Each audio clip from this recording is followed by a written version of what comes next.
Hello guys, nandito na naman si Don Rich, nagbabalik sa ating travel vlog. At panibagong araw, panibagong vlog na naman tayo guys. At sa mga naghahanap ng mga beach dyan, ito na ang tamang channel na gusto nyong panoorin. Dahil lahat ng aking vlogs ay tungkol sa mga beach ito guys. Sa mga naghahanap ng beach, tara, samahan nyo ako. Pupunta tayo doon sa Tingloy, Batangas, na kung saan matatagpuan ang Masasa Beach. So guys, tara na!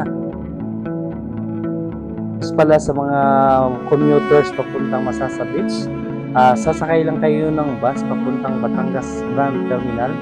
Sa Batangas Grand Terminal, mayroong jeep doon na sasakyan papuntang Anilao Port, Mabini. Kapag nasa Anilao Port na, kumuha ng ticket sa ferry boat na inyong sasakyan at maaari ka nang sumakay. Kapag nasa Tingloy Port ka na, mag-tricycle papuntang Masasa Beach. Yan. At dahil nga ako ay mayroong private na akong dala na sasakyan, didiretso na ako ng Anilao Port, Mabini.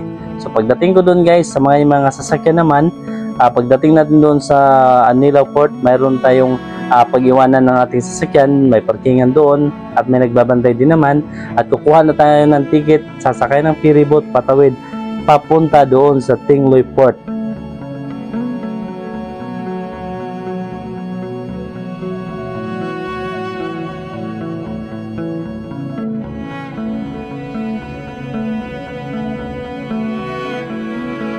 At guys, nandito na tayo sa Anilao Port. Ito, tatawid na tayo. At kung napapansin nyo guys, andyan na yung ferry boat na ating sasakyan. Ayan, tatawid na tayo doon sa Tingloy Port. At ang biyahe nito estimated of 30 to 40 minutes lang ang tawid nito guys. Nandun na tayo sa Tingloy Port. At kung napapansin nyo guys, puno itong ferry boat patawid doon sa Tingloy Port. Sa tingin ko ito, kadalasan nito mga turista din to. At sa wakas, nandito na tayo sa Tingloy Port dito sa Batangas guys. So, let's get it on. Samahan nyo ako guys. Papunta na tayo ng Masasa Beach.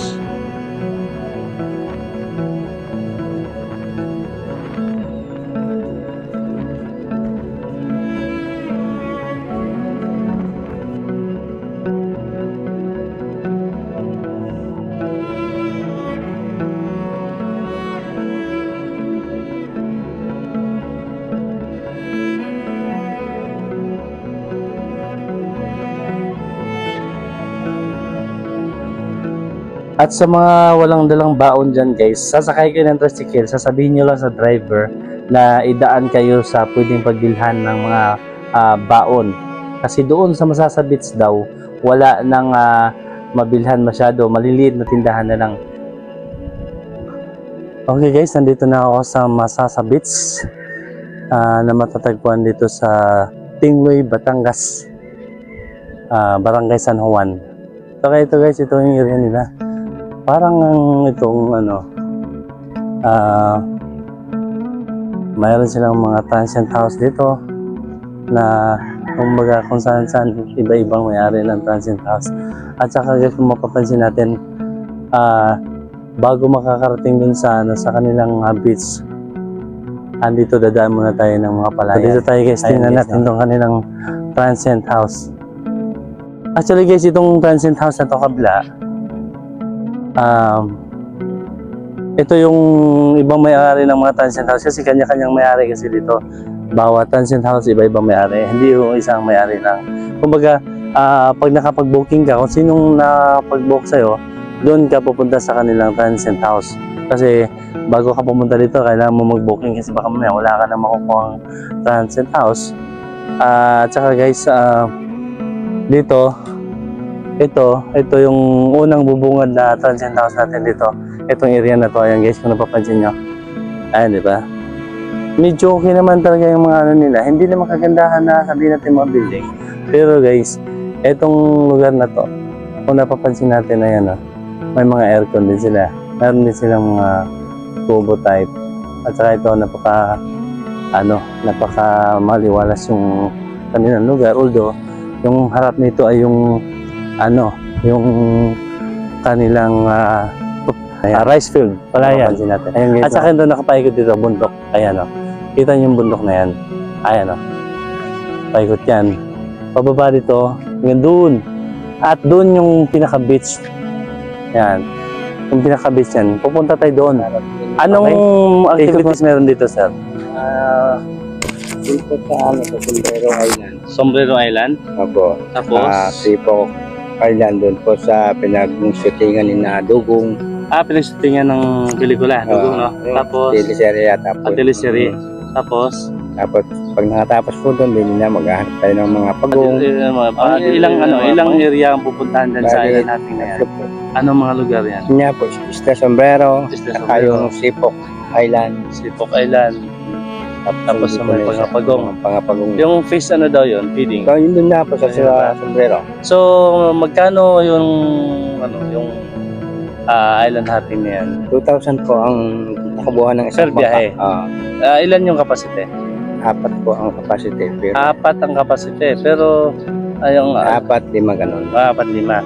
So, 2,000 yan. Per biyahe ang pag-island hopping. So, pag gusto mong bumiyahe, pag mayroong 4 o 5 na pwedeng sumama, kahit hindi magkasama, hindi magsama-sama sila para maging buo yung 5.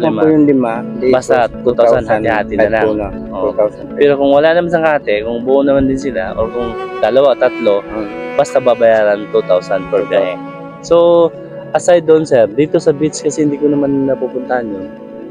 Maganda ba yung beach nila dyan? Kasi first time kong pumunta dito. Sabi po ng mga nadating nila, maganda. Maganda. Sa amin po ba, taga rito kami. Sanay na. Sanay na. Okay. Pero sadya po ngayon, maganda na talaga ngayon dahil napalawak po yung area ng dagat. Balik na tayo saan. Kagaya sa ilang transient na, iba-iba may-ari niyan, ano? Yung mga transient na. Itong entrance mo ba doon sa doon? Wala po. Wala na. So wala nang entrance talaga pagdating doon sa beach. Wala na. Ang magiging bayaran lang dito yung transient nila. Bayan nila accommodation. Barangay San Juan. Barangay San Juan, Tingloy, Batangas. Yung bayan nyo Tingloy, no? Maraming salamat. Maraming salamat. Reynaldo Mandanas. Reynaldo Mandanas. Sige sir, sabihin nyo, shoutout ka kung sinong may gustong baka ikaw hahanapin naman kayo lagi sila, diba? Kung naghahanap kayo ng kung sino mag-hanapin. So guys, Reynaldo Mandanas, isang bangkero para doon sa island hopping, ano. Sir, maraming salamat, sir. Bitchin, asin, o ano pa man. At may alak din sila dito. Doon yan, no. Dito kasi kung may mga kailangan kayo. And then, dito, yung transient na reserve ko nandito sa likod. Ito guys, ayan, ito yung area ng kanilang mga transient. Ito, meron silang Kobo type. Ayan, no? Ayan. Ito rin naman, meron silang parang building, rooms. Ayan. Ayan guys na. Ayan, 2 room po yan. 2 pwede mag-accommodate yan. Ito naman, yung area na yan, yan meron din. At ayun. Andun pa sa nahan. Ayan, no? Ikot tayo dito sa nahan dito.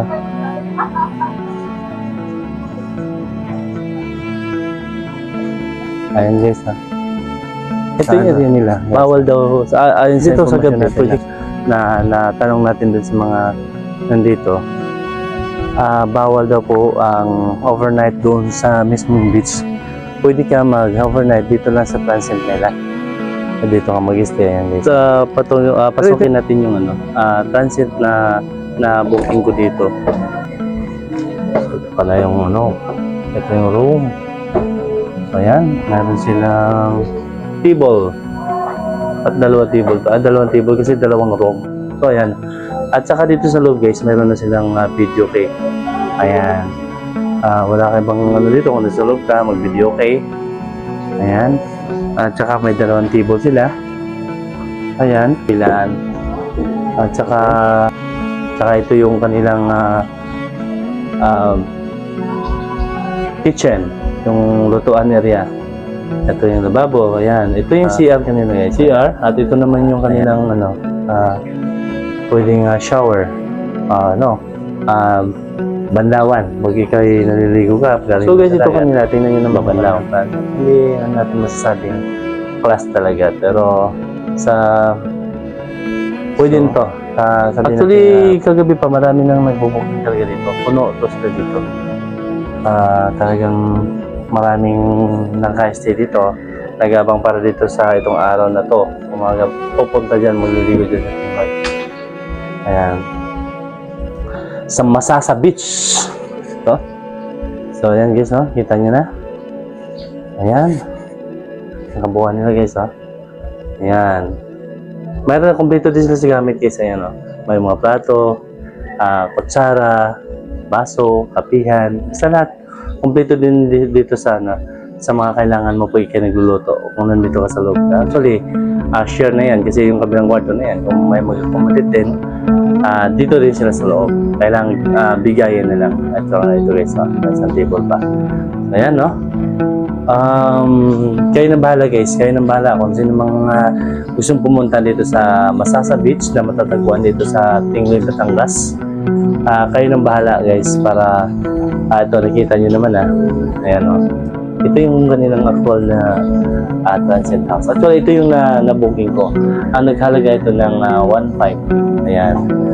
Tapos nandun sa kabila, sa ibang mga transient hindi ko pa napuntahan. Pero kadalasan naman halos pares-pares lang ang presyo nila.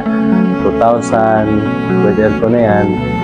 Pupunta na tayo sa beach mismo ng Masasa Beach. At saka meron silang dito pala, ayan pwedeng ang lakas ng tubig. Ayan. Ayan, napunta na ito. Ayan guys, yung pag nagbanlaw ka. Ayan. Ito pala yung magbabanlawan pagka banlaw ka na galing sa dagat. Ano yan doon? Pwede, dito nagbabanlaw talaga? Ano ito? Matabang to? Ayan guys, ang lakas to. Okay, yan guys ang sarap pala dito magbanlaw. Para pagaling ka sa dagat. Ayan yung mga transient house na yan Ayan. Palayan to guys. Itong mga transient na to, siguro lalakad ka ng mga 3 to 4 at 5 minutes papunta doon sa beach. Ayan yung beach nila. Ayan, tapos yung mga palayan na yan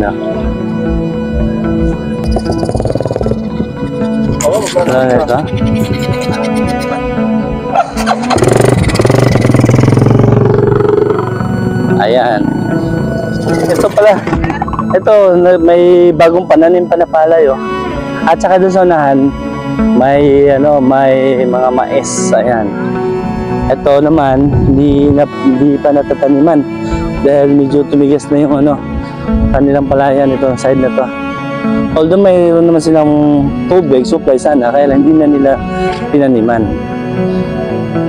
Siguro may panibagong plano na yung may-ari nitong lupa na to, palayan na to.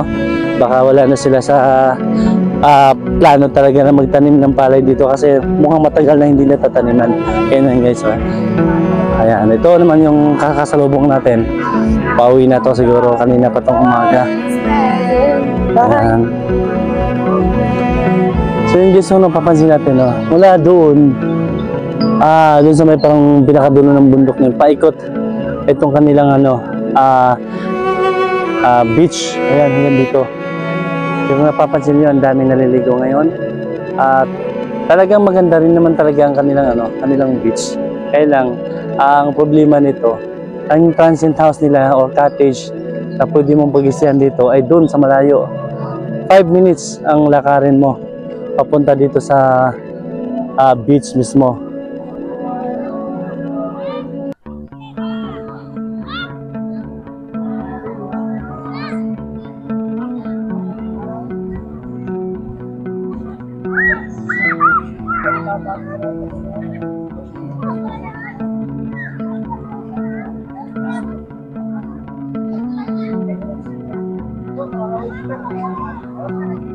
Ayan guys, kung mapapansin natin may mga nagdadala din ng tent dito. Pwede ka magdala ng tent pala dito sa beach. Basta araw lang. Bawal dito pala overnight guys. Walang overnight itong Masasa Beach. Ayan. Kami naliligo. Ayan Ayan ang daming talaga Meron din sila dito parang lagoon area. Itong lagoon area dito. Ayan guys, napakaganda. Napakaganda pala dito. Sa ganitong oras, napakaganda kasi malilim. Mula umaga, siguro hanggang 11, 12 hours dito, malilim. Or hanggang hapon na talaga. Kasi malilim talaga kita dito. May puno ng kahoy. Ayan. Ayan o. Maganda dito area kasi meron silang lagoon. Ayan. Pwede kang mag-isip dito. Ayan. Mas maganda pag standby kasi ito. Meron mga ano. Ayan. So, kahit na siguro ganyan, mag-ingat pa rin kasi baka mamaya nang bigla ganyan pa ito. Mag-ingat pa rin. At yan, napakaganda. Mas maganda dito pwestuhan kasi malilim. Ayan guys, no? Ayan, malilim. No? Tapos yun. Tingloy, ano? Yan yung area na buong ano ng Tingloy, Masasa Beach. Ayan. Dito. Maganda pala dito kasi malamig talaga. Tanghali na, oras ngayon na 10 o'clock na pero hindi pa siya na ano, hindi pa sila nasisilawan ng araw, na init na araw kasi may lilim nga sila. Ayan o, dito nakita mo ba dito, mayroon silang ano dito guys. Ayan, so katakot pala. So ito, hanggang dito lang o. Ayan, kung talagang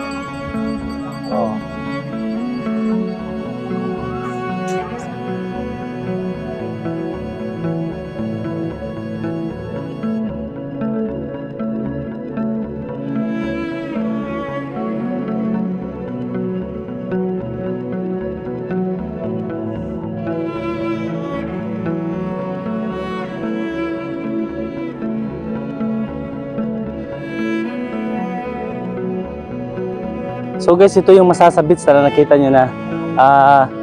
Kayo nang bahala kung gusto nyo pumunta dito guys. Talagang ano, free naman to nandito. Walang bayad dito beach na to. Kaya lang sa pag-travel nyo. At yung ano, yung mga expenses nyo sa pagkain. Ayan, yun lang. Medyo mahal kasi ang travel. Pero hindi naman ganun kamahalan. Pag galing kayo ng Maynila, pwede na kayo mag-bus. Kung mayroon naman kayong sasakyan, pwede naman kayo magdala ng sasakyan, then iwan nyo doon sa Anilao Port. Ayan guys. And then sasakayin na lang kayo ng bangka papunta dito sa Tingloy, Masasa Beach. Ito na yung Masasa Beach guys, ano. Ayan. So okay din naman. Okay itong Tingloy, Masasa Beach. Actually isla kasi ito, kaya medyo malinis talaga ang ano nila. Malinis yung area, yung lugar, yung dagat.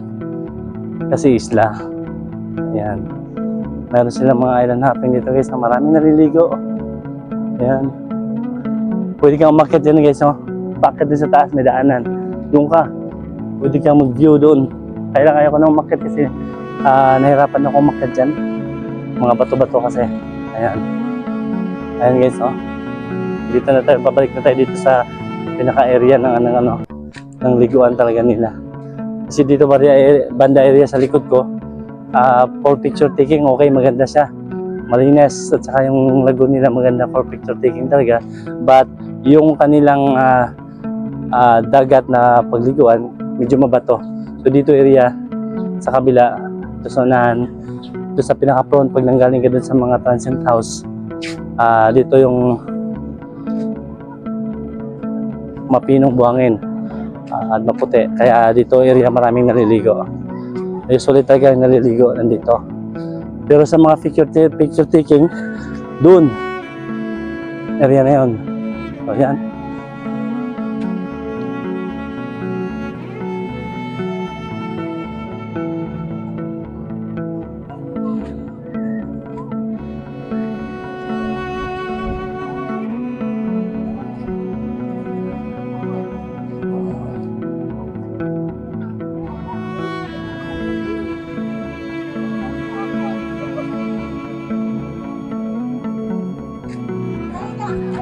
Saan papansin nyo? Ayan. Ayan, diba? Ito nyo naman na ang Masasa Beach. Kayo na po ang bahalang humusga dito sa aking pinakitang video. Sana nagustuhan nyo guys. At sana kung sino may gusto dito, pwede nyo puntahan. Madali nyo naman puntahan guys. Gamitan nyo lang ng Waze. Kung hindi nyo alam, Basta importante pa Manila, didiretso kayo ng Batangas dito sa may Anilao Port. At pagdating ng Anilao Port, sasakay kayo ng bangka papunta dito sa Tingloy, Batangas. At dito sa Tingloy, dito ninyo na matagpuan ang itong beach na to, ang Masasa Beach. Kung mapapansin nyo guys, no? Ang dami talaga naliligo ngayon. At saka yun, pag may tent kayo guys, pwede kayo magdala ng tent kagaya yan guys.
Okay guys, ayan, naipakita ko na sa inyo itong Masasa Beach.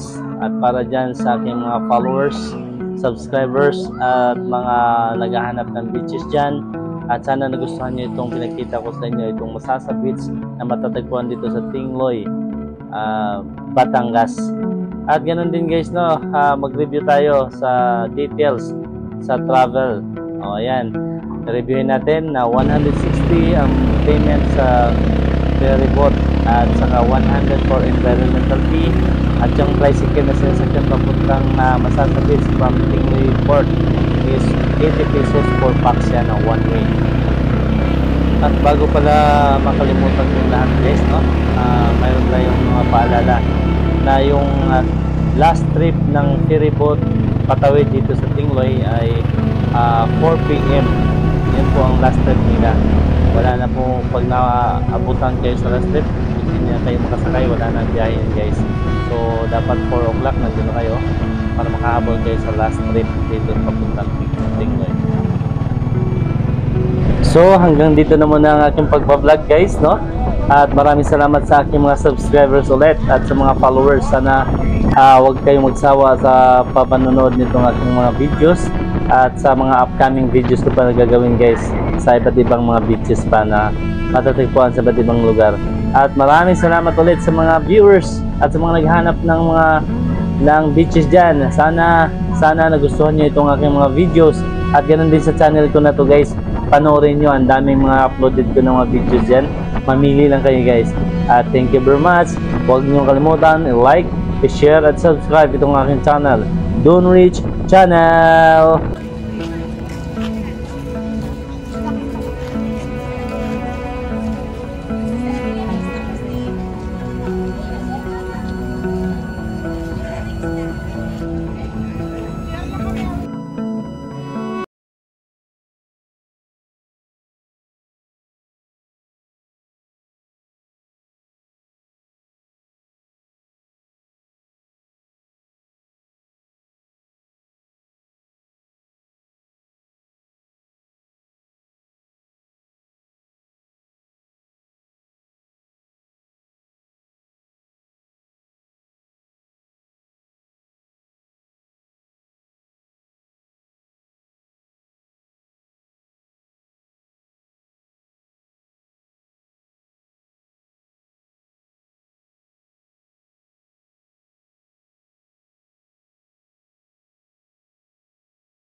At guys, pabalik na tayo papunta doon sa Tingloy Port at para tatawid na rin tayo doon sa mainland, Batangas talaga.